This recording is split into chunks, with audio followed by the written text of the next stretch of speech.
예, 오늘 우리가 나눌 하나님의 말씀은 마태복음 16장 16절 말씀이 되겠습니다. 마태복음 16장 16절입니다. 한 절밖에 안 되니까 제가 읽도록 하겠습니다. 시몬 베드로가 대답하여 이르되 주는 그리스도시요 살아계신 하나님의 아들이시니이다. 아멘.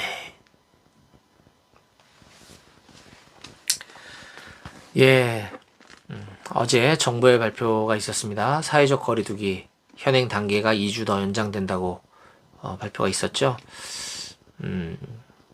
이에 따라 우리가 얼굴과 얼굴을 맞대고 예배 드릴 수 있는 날이 또다시 연장된 것 같아 마음이 아프지만 그럼에도 불구하고 우리 각 사람과 함께 하시는 주님으로 인해 이 예배가 우리에게는 은혜의 시간, 기쁨의 시간 되어지고 주님께는 영광의 시간 되어질 줄로 믿습니다. 바라기는 우리가 속히 빨리 만나서 함께 예배할 날이 속히 오게 되기를 간절히 소원합니다. 지난주에 우리 CCM 찬양 사역자 싱어송라이터 우리 신은영 전도사님 모시고 찬양 예배로 주님께 영광 올려드렸는데 귀한 시간 마련될 수 있어서 감사한 것 같아요. 우리가 온라인이라는 환경으로 인해서 많은 제약이 있다는 것은 어쩔 수 없는 것 같고요. 우리가 다시 예배당에서 예배가 다시 회복되어질 때 우리 위문 예배의 모습으로 또 많은 또 우리 제가 섬기는 다른 직장인 성경공부 선교회 우리 지체들과 함께 부대 방문하여 위문 예배를 드릴 수 있는 그날이 어서 속히 오게 되기를 간절히 소망합니다. 그날에는 우리 많은 믿지 않는 용사들도 많이 나와서 복음 듣고 예수님을 구주로 영접하는 역사가 있게 될 줄로 소망합니다. 제가 지난 3년 동안 우리 한마음교회를 담임하면서 많은 임상 경험들이 있어요. 그렇게 위문 예배 겸 찬양 예배 겸 이렇게 예배를 드리니까 많은 영혼들이 주님 앞에 돌아오고 예수님을 구주로 영접하는 일들이 있더라고요. 이렇게 찬양으로 하고 그리고 끝나고 우리 같이 함께 식사 교제하면서 거기서 1대1로 복음을 전하는 그런 일들을 하거든요. 곧 올해는 반드시 그런 복음 전도 행사 그리고 위문과 찬양과 간증이 있는 위문 예배 그날이 속히 오게 되기를 정말 간절히 소망합니다. 예, 오늘 우리가 읽었던 마태복음 16장 16절은 예수님께서 제자들에게 너희는 나를 누구라고 하느냐라고 하는 질문에 시험 문제에 역시 수제자인 베드로가 정답을 외치면서 주는 그리스도시요 살아계신 하나님의 아들이시니이다. 예, 너희는 나를 누구라 하느냐? 주님은 그리스도십니다. 그리고 주님은 살아계신 하나님의 아들이십니다. 라고 시험 문제를 푸는 그런 모습입니다. 이 말씀은 베드로가 자신의 신앙을 고백하는 장면이나 마찬가지인 거죠. 신앙 고백의 말씀입니다. 저는 오늘 이 시간 이 베드로의 신앙 고백에 대해서 자세히 말씀을 풀어서 나누기보다는 베드로가 고백했던 것처럼 우리의 신앙 고백이라 할 수 있는 사도신조, 다른 말로 사도신경, 우리가 방금 전에 성경 본문을 봉독하기 전에 우리가 암송했던 바로 그 사도신경에 대해서 오늘 말씀을 좀 나누려고 합니다. 사도신경은 무엇이며 왜 만들어졌고 그 내용은 어떠한 내용을 담고 있는지에 대해서 약간 티칭의 설교의 말씀을 오늘 좀 나누려고 합니다. 사도신경, 다른 말로 사도신조라고 하는 것은 라틴어로 크레도라고 합니다. 크레도. 그 뜻은 바로 나는 믿습니다라고 하는 뜻의 단어인 것입니다. 그래서 오늘 우리가 불렀던 찬양처럼 나는 믿네, 나는 믿습니다 라고 하는 것이 바로 사도신경이라고 하는 것입니다. 바로 이 성경에서 무엇을 우리가 믿어야 하는지에 대한 가르침을 어떤 신념화, 신조화한 것으로서 특히 명문화되어 있는 것이죠. 잘 압축 정리해서 요약해 놓은 것입니다. 따라서 이 사도신경은 우리의 신앙에 있어서 매우 중요한 요소 중에 하나다라고 얘기할 수 있는 것입니다. 그래서 저는 오늘 이 시간 나는 믿습니다 라고 하는 제목으로 여러분들께 말씀을 전하려고 합니다. 나는 믿습니다. 자, 사도신경. 사도신경의 유래를 잠깐 좀 짤막하게 좀 살펴봤으면 좋겠는데요. 처음에는 이런 사도신경이 명문화된 것이 없었죠. 이 사도신경은 주기도문과는 달리 주님이 우리에게 직접적으로 가르쳐 주셨거나 성경의 어느 한 부분에 이것이 들어있는 것이 아닙니다. 그래서 이따가도 이야기하겠지만 이단들은 이 사도신경을 공격합니다. 성경의 사도신경이 어디 있어? 그 인간들이 만들어낸 거야. 이렇게 이야기하는 사람들이 있습니다. 예, 성경에 없다 그래서 그것이 비성경적이다 라고 얘기하는 것은 무리가 있습니다. 주로 이렇게 사도신경을 공격하는 사람들은 상당수 대부분 이단들입니다. 그래서 왜? 우리의 신념을 흔드는 거거든요. 우리의 믿음, 우리의 신앙 고백을 흔들어 버리기 때문에 사도신경을 공격하는 자들은 대부분 이단 세력이 많다 하는 것입니다. 그러면 왜 사도신경? 가만 들어보니 그러네. 주기도문 성경에 있는데 사도신경 성경에도 없는데 왜 예배 시간에 하는 거지? 라고 이야기할 수는 없다. 왜? 그렇게 따지자면 우리가 삼위일체 하나님을 믿는다고 얘기하는데 삼위일체라는 단어는 성경에 없는 단어거든요. 그럼 우리가 삼위일체를 믿으면 안 되는 건 아니죠. 그런 것처럼 사도신경은 우리가 믿음이 중요하다는 걸 다 알고 있습니다. 오직 믿음만으로 우리는 영생을 얻는다는 걸 다 알고 있습니다. 근데 뭘 믿어야 되는지 그냥 맹목적으로 믿으라니까. 믿어 이게 아니라는 거죠. 무엇을 믿어야 되는지를 잘 요약해 준 것이죠. 그래서 그거를 그냥 주문처럼 외우는 것이 아니라 그게 나의 고백으로 담아져서 나오는 것이 바로 사도신경이라는 거예요. 그래서 처음부터 이런 것이 있었던 것은 아닌데 AD 100년경, 주후 100년경 이런 신조들이 이제 등장하기 시작을 했고요. AD 150년도에 최초의 신앙 고백으로 알려진 로마 신조가 이런 우리의 신앙의 고백을 잘 정리하면서 이제 이렇게 채택되어지기 시작합니다. 로마 신조라는 것이. 그러면서 쭉 세월이 흘러 그것이 다듬어지면서 주후 4, 5세기 정도에 이르면서 그때까지 쭉 흘러오는 동안 전 세계적인 교회 회의가 몇 차례 있었습니다. 굵직굵직한 어떤 신앙의 틀을 마련하는 정경을 66권으로 결정하고 이런 엄청나게 중요한 이슈가 되는 세계적인 회의, 세계사 시간에도 등장하는 예를 들어 뭐 니케아 종교 회의라든가 콘스탄티노플 회의, 뭐 에베소 회의, 칼케돈 회의라고 하는 이런 회의 때 정말 중요한 이슈들을 결정하게 됩니다. 마찬가지로 사도 신조, 로마 신조부터 쭉 이렇게 흘러내려왔던 이 신조들이 쭉 세월 흘러 지나오는 동안 8세기쯤에 이르러 피르미니우스라고 하는 사람에 의해서 지금 우리가 이 암송했던 거와 매우 흡사한 유사한 형태의 사도신경의 형태를 취하게 됩니다. 그러다가 12세기쯤에 이르러 서방교회라고 하는 로마 캐톨릭에서 정식 신조로 채택하게 되는 것이죠. 이후에 그 서방교회인 로마 카톨릭은 모든 예배 의식이나 미사 때마다 이 신조를 사용하였고요. 성공회에서도 마찬가지로 세례식과 만도라고 하는 그들의 매일 저녁 기도 시간이 있어요. 그때 이 사도신경을 고백하도록 이렇게 정례화하게 됩니다. 우리가 믿는 이 개혁교회는 프로테스탄티즘 개혁교회는 매주 예배 시간마다 지금 오늘 우리와 마찬가지로 사도신경을 예배 요소에 포함시켜서 공식 신앙 고백, 신조로 사용할 정도로 이 사도신경은 교회 역사상 모든 교회를 통틀어 매우 중요한 신앙의 요소이자 예배의 요소다라고 우리가 말할 수 있는 것입니다.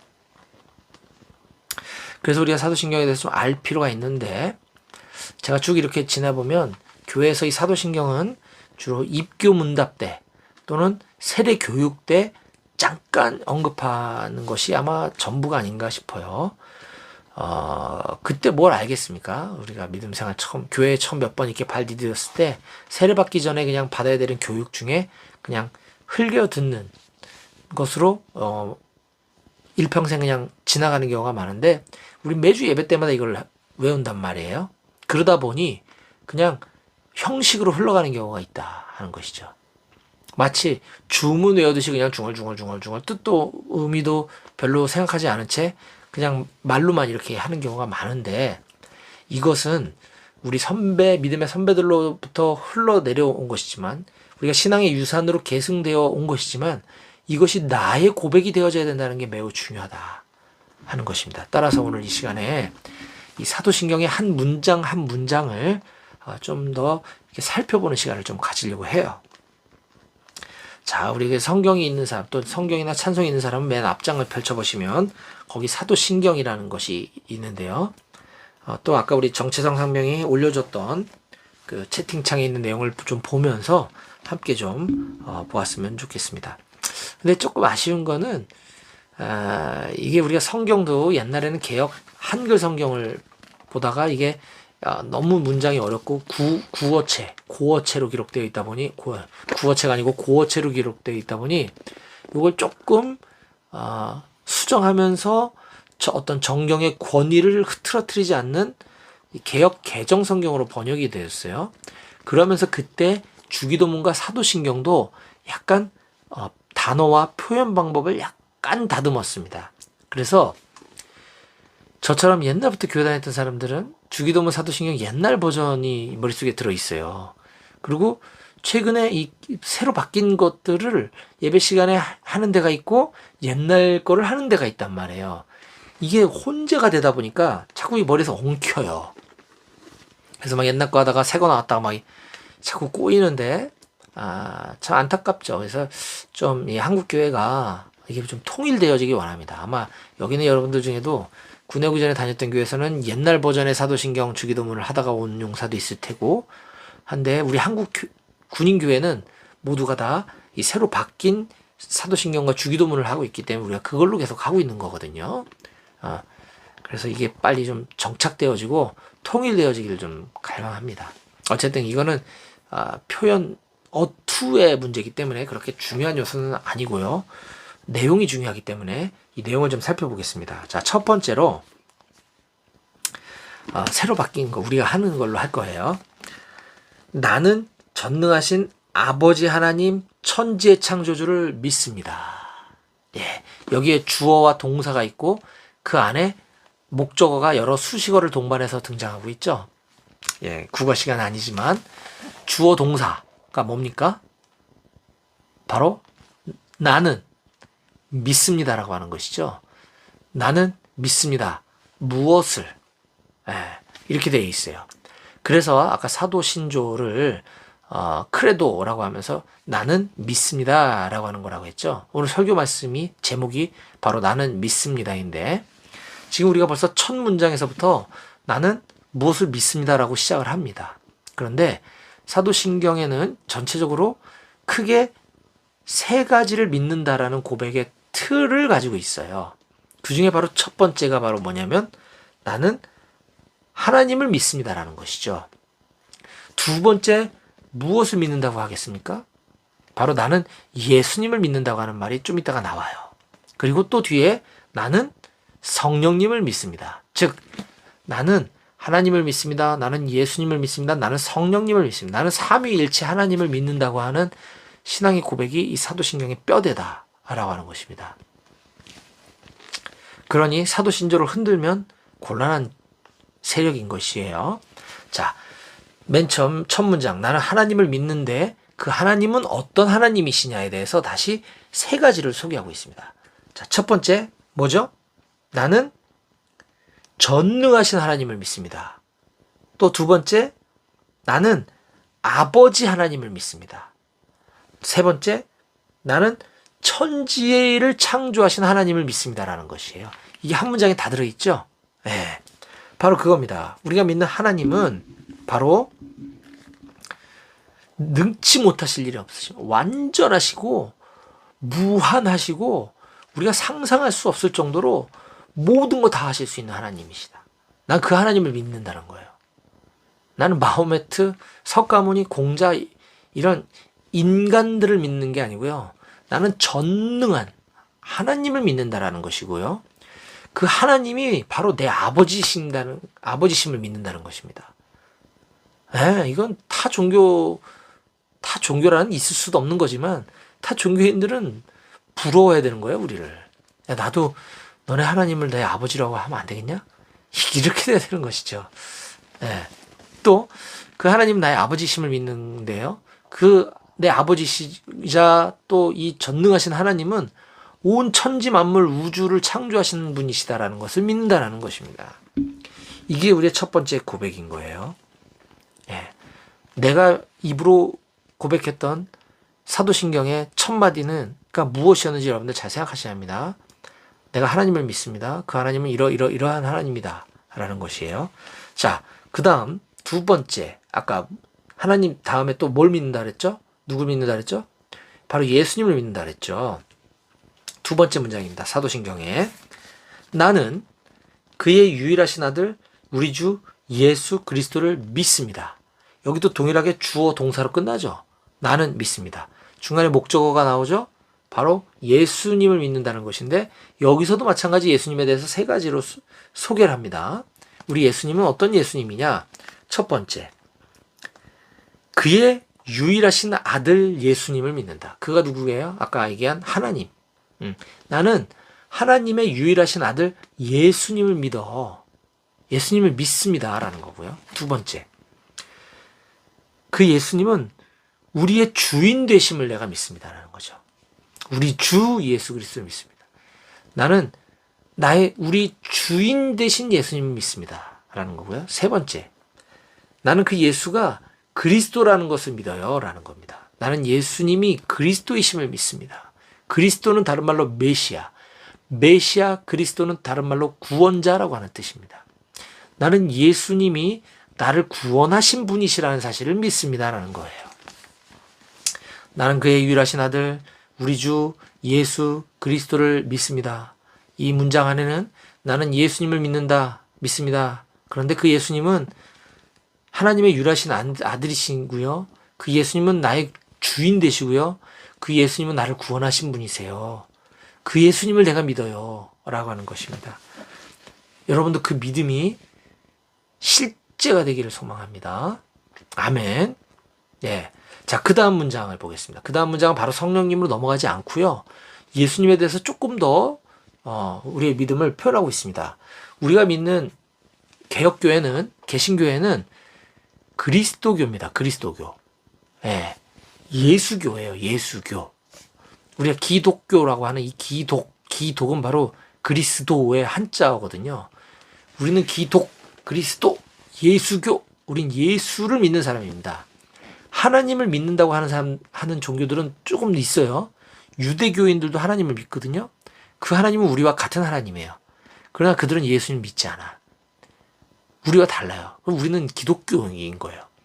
또 하나님을 믿는다라고 이야기하는 그 마호메트교, 이슬람교인들이 있어요. 그들이 말하는 하나님은 우리 하나님하고는 다른 하나님이에요. 동명이신. 그들은 하나님을 믿는다고 말은 하지만 그 하나님은 알라는 사랑의 하나님이 아니라 저주의 하나님, 폭력의 하나님, 증오의 하나님, 두려움의 대상의 하나님이에요. 우리가 믿는 하나님은 사랑의 하나님, 긍휼과 은혜가 풍성하신 하나님, 전혀 다른 신이에요. 헷갈리시면 안 돼. 유대교인들의 하나님은 우리가 같다. 그지만 그들은 예수님 믿지 않는다. 우리와 같은 하나님을 믿는 척하는 이슬람 교도들은 전혀 엉뚱한 신을 그냥 하나님이라고 부르면서 믿는 것 뿐이다. 우리하고 있을 때는 하나님이라고 지들끼리 있을 때는 알라라고 하는 어쨌든 우린 그리스도교이기 때문에 예수에 대해서 조금 더 알 필요가 있다. 그 다음 문장이 뭐냐? 그는 성령으로 잉태되어 동정녀 마리아에게서 나시고. 우리가 믿는 예수님은 성령으로 잉태되셨다. 그래서 처녀 마리아에게서 태어나셨다. 예수님의 이 땅에 태어나심을 일컬어 성육신 사건이라고 하죠. 성육신. 그 하나님, 신, 전지전능한 온 천지 만물을 창조한 그 하나님이 인간으로 오셨다. 그런데 처녀의 몸을 통해서 태어나셨다. 이건 신비입니다. 이건 과학적으로 증명할 수가 없어요.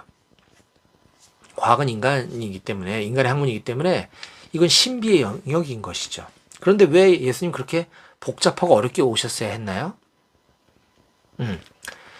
우리 인간의 죄를 하나님으로부터 용서받기 위해서는 희생 제물이 필요했는데 그때마다 매번 양과 소를 잡아서 때로는 비둘기를 잡아서 제사를 드렸어야 했죠. 그런데 이제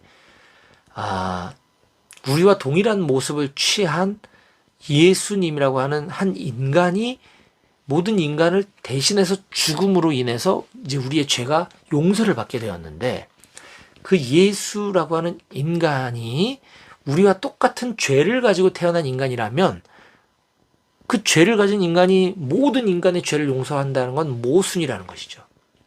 그렇지 않나요? 죄가 있는 내가, 죄가 있는 우리 모든 인간, 내가 이제부터 내가 대신 우리 온 전 세계 인류의 죄를 다 내가 짊어지고 내가 죽을게. 내가 죽을 테니 이제 모든 사람들의 죄는 없어졌습니다. 이건 말이 안 돼요. 그건 정신병자죠. 지가 죄인인데요. 그렇지 않나요? 근데 예수님은 인간의 모습으로 오셨지만 죄가 없으시기 때문에 온 인류의 죄를 대신 짊어지고 죽으실 수 있다는 거예요. 그래서 죄 없는 모습으로 이 땅에 오셨어야만 했습니다. 그런데 인간은 태초에 하나님이 천지를 창조하시고 첫 인류인 아담이 하나님이 하지 말라는 짓을 하는 바람에 죄가 이 땅에 들어오고 그 죄가 아담의 후손으로 쭉 이어오는 동안 우리는 혈통적으로 태어날 때부터 원죄를 가지고 태어날 수밖에 없어요. 그러니까 죄가 용서가 필요한 것이죠. 우리는 날 때부터 죄인이기 때문에 그 아담의 계보를 따라 이렇게 인간적인 모습으로 태어난 모든 사람은 다 죄인으로 태어나게 되기 때문에 예수님은 죄 없는 모습으로 이 땅에 오셨어야만 해서 바로 정상적인 임신과 출산이라는 방식이 아닌 성령님을 통해서 임신되어지고 처녀의 몸을 통해서 태어나셔야만 했다라는 것이에요. 그것이 세상 사람들은 믿을 수 없는 영역이라고 하지만 우리는 그것을 믿는다라고 하는 것입니다. 나는 성령으로 그는 성령으로 잉태되어 동정녀 마리아에게서 나셨다 라고 하는 것입니다. 그 다음 본디오 빌라도에게 고난을 받아 십자가에 못 박혀 죽으시고 그 예수님은 본디오 빌라도에게 고난을 받으셨고 십자가에 못 박혀 죽으셨음을 내가 믿습니다라는 것이죠. 본디오 빌라도가 누굽니까? 바로 로마 통치하에 그 팔레스타인 지역을 다스리기 위해서 로마 정부가 파견한 총독이죠.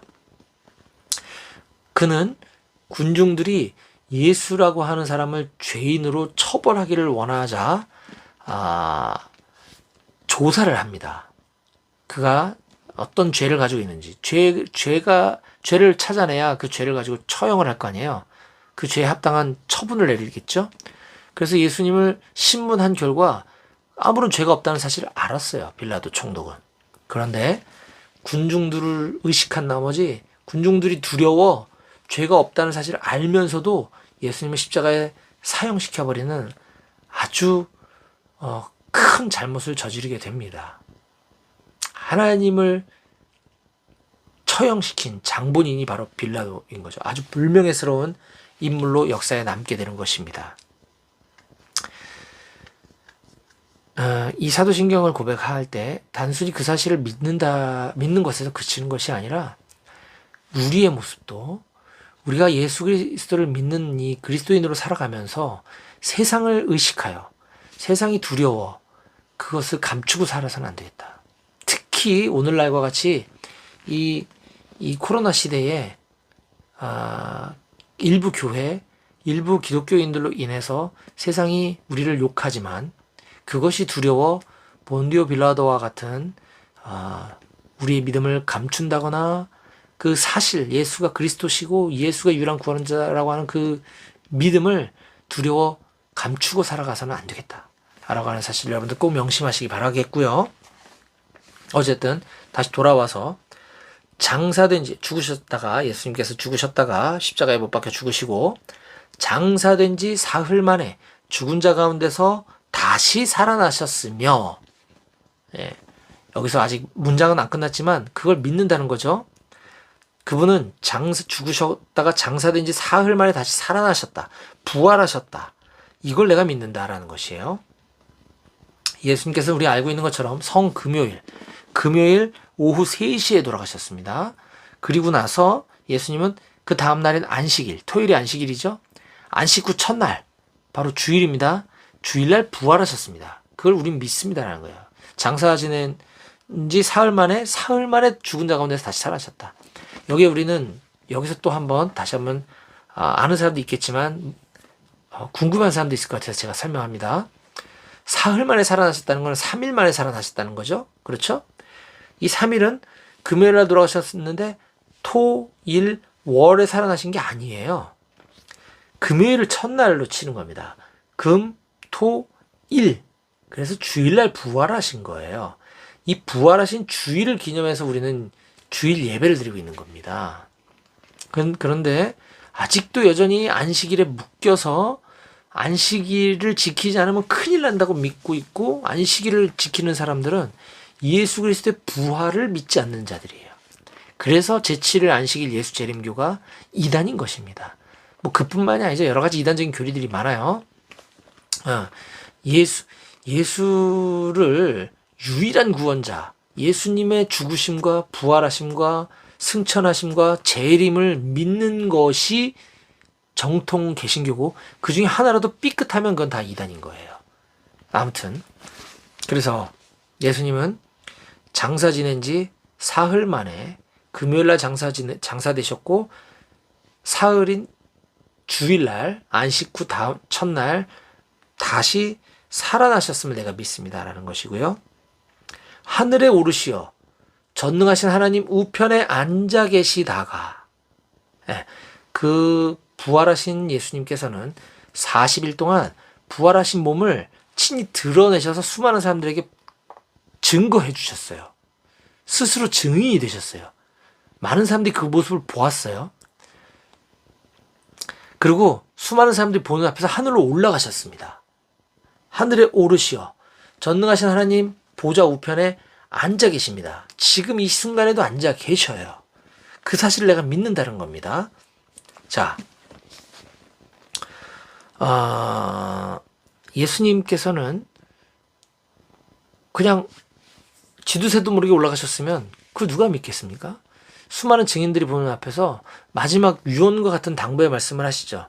마태복음 28장 19절 20절, 사도행전 1장 8절과 같은 지상 대위임 명령이라고 하는, 그러므로 너희는 가서 모든 민족을 제자로 삼아 아버지와 아들과 성령의 이름으로 세례를 베풀고 내가 너에게 분부한 모든 것을 가르쳐 지키게 하라. 볼지어다 내가 세상 끝날까지 너희와 항상 함께 있으리라 하시니라. 이 말씀을 하시고 올라가시죠. 사도행전 1장 8절에서는 오직 성령이 너에게 임하시면 너희가 권능을 받고 예루살렘과 유대와 사마리아와 땅끝까지 이르러 내 증인이 되리라 하시니라. 이 말씀을 마치시고 많은 사람들이 보는 앞에서 하늘로 올라가셨다라고 성경은 우리에게 증언해주고 있습니다. 이렇게 하늘로 올라가신 예수님께서는 하나님 보좌 우편에 앉아 계신다 그래요. 왜 거기 앉아 계시는 게 왜요? 바로 이 순간에도 저와 여러분들을 위해서 중보하고 계신다라는 것이죠. 우리가 믿음 잃지 않도록, 우리의 믿음 잘 지킬 수 있도록, 우리 한마음 교회에 믿는 자들이 더해질 수 있도록 주님은 지금도 하나님 보좌 우편에서 앉아서 우리를 위해서 기도하고 계십니다. 자, 성경 말씀 마가복음 16장 19절에 보면은요, 주 예수께서 말씀을 마치신 후에 하늘로 올려지사 하나님 우편에 앉으시니라 라고 기록하고 있고요. 또 로마서 8장 34절에는 채성이가 혹시 지금 성경을 찾고 있을 수도 있는데 괜찮아요. 제가 그냥 읽을게요. 아까는 마가복음 16장 19절이었고요. 지금은 로마서 8장 34절인데 누가 정죄하리요? 죽으실 뿐 아니라 다시 살아나신 이는 그리스도 예수시니 그는 하나님 우편에 계신 자요 우리를 위하여 간구하시는 자시니라. 예, 그는 하나님 보좌 우편에 앉아 계실 뿐만 아니라 우리를 위해서 간구하고 계신다고 로마서 8장에는 우리들에게 가르쳐주고 있습니다. 또 히브리서 12장 2절에 보면 믿음의 주요 또 온전케 하신 이인 예수를 바라보자. 그는 그 앞에 있는 기쁨을 위하여 십자가를 참으사 부끄러움을 개의치 아니하시더니 하나님 보좌 우편에 앉으셨느니라 라고 이처럼 성경은 곳곳에서 지금 예수님이 어디에 계시고 무엇을 하고 계신지를 우리에게 가르쳐주고 계셔요. 그걸 우리가 믿는다고 고백하고 있는 것입니다. 다음 거기로부터 살아있는 자와 죽은 자를 심판하러 오십니다. 장차 오실 예수님의 재림을 내가 믿는다라는 것이죠. 예수님은 반드시 다시 오심을 여러분들 믿으십니까? 아멘. 예수님은 다시 오십니다. 그러나 그 때가 언제인지는 아무도 알지 못한다고 했어요. 그 때를 이야기하는 자들은 또 사이비들이에요. 하지만 분명한 진실은, 분명한 팩트는 예수님 다시 오십니다. 그때를 마지막 때, 물론 마지막 때의 포괄적인 개념은 예수님 부활 승천하신 이후 지금 앞으로 오실 그때까지 지금을 포함하고 있는 이 모든 시간들이 마지막 때라고 성경이 얘기하지만 우리가 어떤 한 시점을 가리킬 때 또 마지막 때 또는 말세라고 이야기하기도 하죠. 어쨌든 그 마지막 때 그러면 말세 그러면 왠지 모를 우리에겐 두려움이 있을 수 있습니다. 하지만 예수님 다시 오시는 그날, 그 마지막 때, 그 말세는 예수님을 믿지 않는 자들에게는 영벌의 날이요. 예수님을 믿는 저와 여러분들에게는 영생의 날입니다. 구원받는 날입니다. 그날은 기쁨의 날인 것이죠. 우리는 그 마지막 날, 주님 다시 오실 그날을 그래서 두려워하는 자들이 아니라 사모하는 자들이 되어져야 하는 것입니다. 여러분들도 주님 다시 오실 그날을 기대하시나요? 아멘. 네. 그래서 요한계시록 22장 20절에 아멘 주 예수여 오시옵소서 마라나타라고 하는 고백이 우리들의 고백이 되어져야 하는 것입니다. 아멘 주 예수여 오시옵소서 주 예수여 속히 오시옵소서 마라나타. 그것은 바로 예수님 다시 오실 걸 우리가 알고 있고 믿기 때문이라는 것이죠. 이것이 바로 사도신조의 고백 중에 하나인 것입니다. 예수님 다시 오심을 내가 믿습니다. 네. 그 예수님이 다시 오심은 살아있는 자와 죽은 자를 심판하러 오신다라는 겁니다. 살아있는 자에게는 상을 주러 오시고 죽은 자들은 심판하기 위해서 오신다라는 것입니다. 그걸 우리가 믿는 거죠. 여기까지가 예수님을 믿는다라는 내용이에요. 굉장히 분량이 많죠? 네. 이제 그 다음 세 번째, 나는 믿습니다. 무엇을 믿느냐? 성령님을 믿는다는 것이죠. 나는 성령을 믿으며 거룩한 공교회와 성도의 교제와 나는 성령을 믿습니다. 삼위 하나님 중에 한 분인 성령님을 믿는다라고 하는 고백을 지금 드리고 있는데요. 그리고 나서 곧바로 교회 공동체에 대해서 소개를 합니다. 성령님과 교회 공동체가 관련이 있다는 것을 알 수 있어요. 그 교회 공동체는 바로 거룩한 곳이다. 여기 우리 각 사람이 교회라고 하는 그 말고 공동체로서의 교회를 말하는 겁니다. 예수 그리스도를 머리로 하고 각 지체인 우리들의 연합, 그 공교회는 거룩한 공교회고요. 그 교회 안에 우리 성도들의 교제가 있는데 이것은 바로 성령님으로 인해서 탄생되게 되었다. 성령님으로 인해서 교회가 거룩해지게 되었고 성령님으로 인해서 우리 믿는 자들이 공교회 안에서 교제를 나눌 수 있다 라고 하는 고백입니다. 그분이 바로 성령님이시라는 것이에요. 그 다음 죄를 용서받는 것과 몸의 부활과 영생을 믿습니다. 아멘. 이라고 하면서 사도신경이 마무리되어지게 되는데요. 우리의 죄는 바로 하나님의 그 은혜와 예수님의 그 무한한 사랑으로 인해서 십자가의 죽으심과 부활 이 모든 대속 사건을 인해서 우리의 죄가 용서받는다라는 사실 믿는다는 거죠. 결론부에 해당되는 것입니다. 그리고 우리는 장차 이 땅에서는 언젠가 죽어서 땅의 흙으로 썩어져 없어져 버리겠지만 흔적도 없이 사라지겠지만 하나님이 정하신 때에 우리의 몸은 다시 부활하게 될 것이라는 걸 믿는다는 거예요. 그리고 아까 얘기했던 영원한 삶이 이제 펼쳐지게 된다는 사실, 그 사실을 내가 믿습니다라는 고백으로 우리의 신앙 고백이 마무리되어지고 있는 것이죠. 그리고 나서 아멘, 다시 한번 나는 믿습니다라고 하는 말을 쐐기를 받고 있습니다. 우리가 크레도라고 얘기했죠. 사도신조. 아멘이라는 말도 우리가 아는 히브리어로서 나는 그렇게 될 줄 믿습니다. 내가 믿습니다. 이것이 바로 아멘인 것입니다.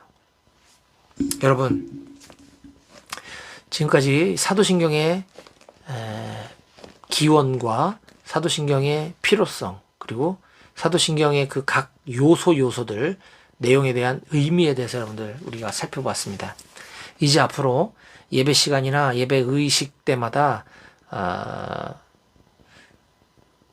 무의식적으로 또는 주문 외우듯이 읊조리는 데서 그치는 것이 아니라 이 사도신경의 한 문장 한 문장이 살아서 꿈틀거려서 나의 믿음의 고백으로 나를 통과해서 나오지게 되기를 간절히 바랍니다. 사랑하는 우리 배고교회 청년 여러분, 이 우리 믿음의 선배들로부터 신앙의 유산으로 우리에게 이어져 내려온 이 사도신조, 이 고백을 우리가 소중히 마음에 간직하여 나의 고백으로 승화시킬 수 있는 우리 모두가 다 되어지기를 주님의 이름으로 간절히 축복하고 소망합니다. 기도하시겠습니다.